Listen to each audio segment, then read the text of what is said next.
Monsieur le Président, Mesdames, Messieurs du jury, Mesdames et Messieurs, à chaque instant de notre vie, nous faisons des choix des plus anodins, une cravate rouge ou une cravate bleue, aux choix les plus essentiels. Dois-je l'épouser? Quelle carrière embrasser? Mais en définitive, pour avancer, il faut choisir. Vivre, c'est choisir. Il est rare pourtant que nos choix rejaillissent sur la terre tout entière. Il est rare également l'homme qui a le courage d'assumer ce choix. Edward Snowden est l'un de ces hommes. Le choix délibéré, libre et indépendant d'Edward Snowden a rejailli sur la terre tout entière. Alors, Edward Snowden n'est pas un Christ rédempteur ou un super-héros programmé pour sauver la planète. Non. Edward Snowden, c'est un simple garçon de 29 ans qui vit à Hawaï. Grâce à ses talents informatiques, il s'est trouvé un bon employeur qui lui laisse à la fin du mois suffisamment de temps et d'argent pour profiter de la vie. Le week-end, il retrouve ses copains sur la plage qui font du surf, boivent quelques bières ensemble et regardent le soleil qui se couche. Et les vacances, il rejoint Lindsay, sa petite amie, sa fiancée, entre escapades romantiques et rêves d'un avenir à deux. C'est le sweet American Dream d'une famille en devenir. Édouard ne vit donc pas de ressentiment, de rancœur ou de névrose. Et Édouard ne vit pas davantage d'idéalisme mystique, de passion déraisonnée ou d'un quelconque messianisme. Édouard est un type normal. En mai 2013, ce jeune homme sans histoire choisit de renoncer à une vie déjà programmée. Et via les plus grands médias, Guardian, Washington Post, Le Monde, il révèle une réalité que le monde ignore. Les services secrets américains espionnent les communications téléphoniques et informatiques de millions de personnes à travers le monde. Piratage d'ordinateurs, lecture de courriels, interception d'appels passés depuis les téléphones portables. On apprend que la NSA peut conduire toutes ces opérations sans contrôle ou autorisation judiciaire. Jamais, dans toute l'histoire des services secrets, un tel programme de surveillance de masse n'a été mis en place. Jamais la prétention d'un gouvernement d'être omniprésent et omniscient dans la sphère intime des individus n'a été aussi forte. L'image de l'espion de la Stasi, un casque sur la tête, est multipliée à l'infini. Au nom de la sécurité, la vie des autres ne doit plus être un secret. Au nom d'intérêts prétendument supérieurs, un fonctionnaire américain est en droit d'être dans votre téléphone, dans votre boîte aux lettres et dans votre tablette. Installé dans votre salon, il écoute et regarde ce que vous faites, ce que vous dites. Et il sait ce que vous pensez, puisqu'il a accès à tout. Voilà donc l'effroyable et monstrueuse réalité qui a conduit Edward Snowden à faire le choix de renoncer à sa vie. Je suis prêt à renoncer à tout cela parce que je ne peux, en mon âme et conscience, laisser le gouvernement américain détruire la vie privée, la liberté d'Internet et les libertés essentielles des gens du monde entier avec ce système de surveillance. En réaction, les États-Unis, confrontés à leur propre réalité, à la nudité sordide d'un espionnage fait à la lueur blafarde d'ordinateur, vont faire leur le mot de Talleyrand. On peut violer les lois sans qu'elles ne hurlent. On peut violer les lois sans qu'elles ne hurlent. Le 22 juin 2013, Snowden, alors en transit à l'aéroport de Moscou, voit son passeport brutalement révoqué.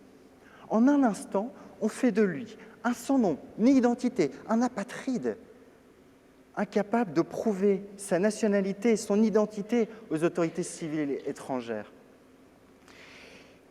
Et la Cour suprême américaine reconnaît pourtant depuis 1835 l'arrêt Urtetiki la fonction essentielle du passeport dans la protection de l'identité et d'un citoyen américain.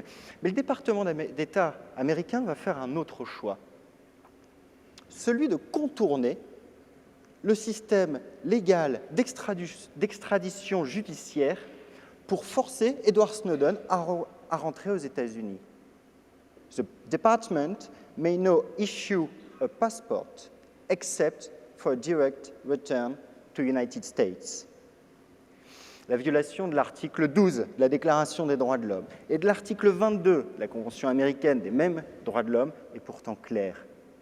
Tout homme a le droit de quitter son pays.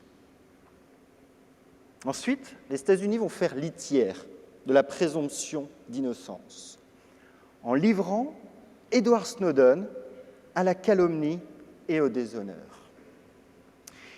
Accusé d'espionnage, de vol, d'utilisation illicite de biens gouvernementaux, Edward Snowden est présenté publiquement et assimilé publiquement à un traître. C'est une violation flagrante. La présomption d'innocence qui est posée par l'article 11 de la Déclaration universelle des droits de l'homme, car tout homme accusé d'un acte délictueux est présumé innocent jusqu'à ce que sa culpabilité ait été légalement établie au cours d'un procès public où les garanties nécessaires à sa défense lui auront été assurées. Et enfin, les États-Unis choisissent de bloquer toute possibilité pour Edward Snowden de solliciter l'asile. Souvenez-vous, ce jour où Edward Snowden, prenant un avion pour rejoindre l'Amérique du Sud et solliciter ainsi asile, voit son avion brutalement bloqué au sol, les États-Unis ont obtenu des États européens de verrouiller totalement leur espace aérien. Le protocole de New York qui est relatif aux réfugiés et l'article 11 de la Déclaration des droits de l'homme pose encore une fois le principe essentiel de permettre à chacun de recevoir asile. Et nos pays européens, alliés, mais pourtant cibles de cet espionnage de masse, jusqu'à ses plus hauts dirigeants, comme Angela Merkel, dont le portable était sur écoute constante, vont faire le choix, effectivement, de bloquer leur espace aérien. Snowden se retrouve emprisonné dehors, comme Bradley Manning, dont la cause fut reconnue ici même au mémorial de Caen il y a 1 an, comme Bradley Manning est emprisonné dedans. C'est un étrange parallèle et un étrange destin de ces jeunes hommes qui n'ont pas eu pour but de monnayer des informations, qui n'ont pas eu pour but de livrer des secrets à des puissances étrangères, mais qui ont pour but unique d'alerter les peuples sur ce qu'il se pratiquait en leur nom. Ces 2 jeunes gens font désormais l'objet d'une chasse à l'homme planétaire. Ils font penser au mythe de la caverne, tel que décrit par Platon. Ce moment où un homme, emprisonné au fond d'une grotte, voit le vrai soleil et non plus son reflet sur les murs. Et ce moment où cet homme indique aux autres prisonniers où porter le regard. Et ceux-ci, loin de le remercier pour les guider vers la réalité, se mettent à l'injurier. La lumière crue de la vérité leur aveugle soudainement les yeux. Ils maudissent et chassent l'homme qui les a éloignés et se retournent vers l'ombre apaisante. Au fond de notre grotte, et nous, quel choix faisons-nous ? Aujourd'hui, considérant les multiples violations des droits de M. Snowden, telles que reconnues par les plus hautes conventions internationales, j'ai l'honneur de solliciter devant vous l'octroi du statut de défenseur des droits de l'homme à son bénéfice. Le statut des défenseurs des droits de l'homme est prévu par la résolution 53-144 des Nations Unies.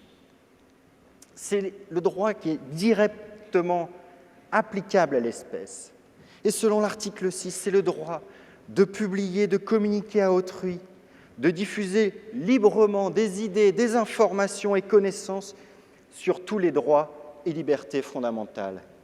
Et encore, c'est le droit d'étudier, de discuter, d'apprécier et d'évaluer le respect, tant en droit qu'en pratique, de tous les droits de l'homme et toutes les libertés fondamentales. Et par ces moyens, ou d'autres moyens appropriés, d'appeler l'attention du public sur cette question. Hier, en pleine guerre froide, en publiant L'archipel du Goulag, Solzhenitsyn appelait notre attention, notre émotion et notre réflexion sur la réalité du système soviétique. Aujourd'hui, il est temps que la communauté internationale reconnaisse que le choix délibéré, libre et indépendant d'Edward Snowden constitue une avancée majeure dans la protection des libertés fondamentales. Car aujourd'hui, grâce à ce choix et à ce courage, nous sommes en capacité de répondre à ceux qui prétendent entraver nos libertés. Be careful, Big Brother. Citizens are watching you.